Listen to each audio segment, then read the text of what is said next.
Welcome back to the Angry Man Podcast with Jason and Greg. So I saw a video yesterday from Malik Scott, and it was something that to me resonated. And he was talking specifically about the sensitivity relative to boxing. And I couldn't help but think about Errol Spence and Terence Crawford as it relates to this. And I believe that Malik Scott has addressed this in the past relative to Errol Spence and his level of sensitivity. And I want to play this clip here very quickly and then come back and react to it, because personally, I believe that Malik Scott is spot on here. And I also believe that this type of behavior within the sport has negatively affected the popularity of the sport, if you will. So I want to play this clip very quickly and then react to it. So this is Malik Scott from Fight Hype yesterday. I got to say this a lot because I'm in boxing, and to me, I'm not big on boxers no more because as I gotten older, to me, boxers are extremely sensitive. You got to be careful about how you pick what fighters you think will win a fight. I could love you to death. I love Deontay Deontay is my heart, my brother. I hate Vitaly Klitschko's style for him. I absolutely hate that style for Deontay. Vitaly Klitschko. I just don't like that style for him. Does that mean he's not my brother no more? Terence Crawford, I think Canelo probably would beat him, depending on the late rounds of how I go. Does that mean I don't like, it just the sensitivity with these tough grown men showing feminine traits because somebody don't think they will win a fight. You a media guy. Yeah. They would tell. These big grown men showing sensitivity because you don't believe they will win a fight. Now, I know for a fact that Malik Scott had a prior interview where he's talked specifically about Errol Spence and his reaction to Roy Jones Jr. And in my personal opinion, do I believe that Roy showed a level of bias towards Terence Crawford? Absolutely. I totally do.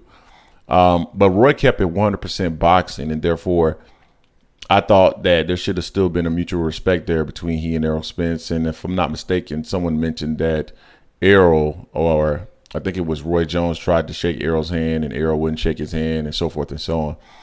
And it's not just with Errol, it's with a lot of boxers where it's like if you say something negative about them, they won't interview with you, or they won't interact with you, or they'll try to avoid your questions when you're at pressers with them, so forth and so on, or you're not invited back as a part of the media.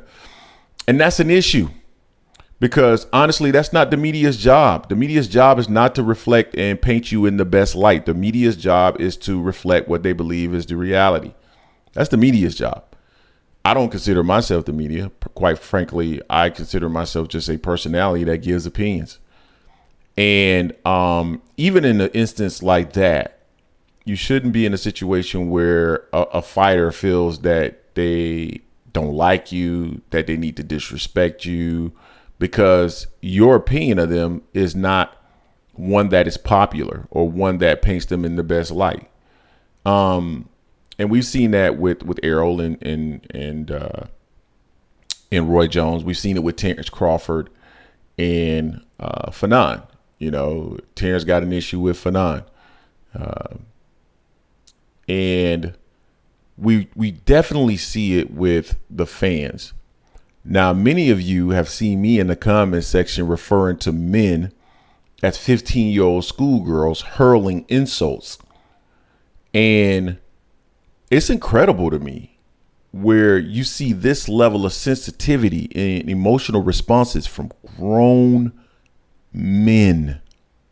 Grown men coming into the comment section calling other grown men names because another man is giving an opinion, a boxing related opinion about a boxer. It is crazy to me. And anybody that's followed this channel for a very long time, they know we have not been, we don't get personal with boxers. I mean, every once in a while a joke may spill here or there, but overall, 98% of the time, it's strictly boxing. And specifically with this channel, I'm going to refer directly to Terence Crawford because that's where we get a lot of the animus from. And we've talked about the lead up between Errol Spence and Terence Crawford. We've talked about the resume and did a comparison. If you listen to those videos, you will hear us giving an opinion, but that opinion is based on numbers, it's based on facts, it's based on stats. And you have grown men in the comment section calling us everything under the sun. I mean, ridiculous name, offensive names about other grown men that apparently they're living vicariously through.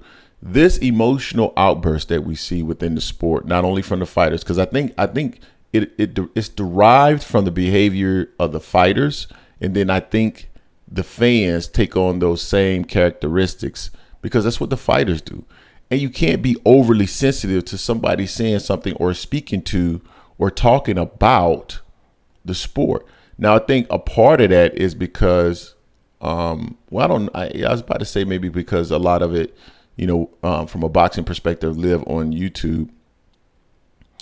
But I don't know if that's the case. And it doesn't seem to exist in other sports, though. I get that, a LeBron James does not like a Skip Bayless because Skip doesn't say anything positive about LeBron, at least in LeBron's mind. But LeBron, as far as I'm concerned, Skip has stayed consistent with LeBron. He says he's the best passer in the history of the game. He's the best driver of the basketball in the history of the game. He just doesn't have him as the GOAT. He just calls out where he melts down in late quarters. He calls out when he shrinks at the free throw line. And LeBron doesn't like that.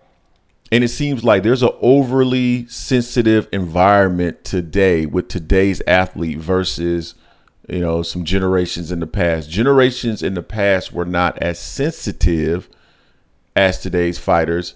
And honestly, it's crazy because a lot of fight fans tend to be in their late 30s, 40s, 50s, even 60s and 70s.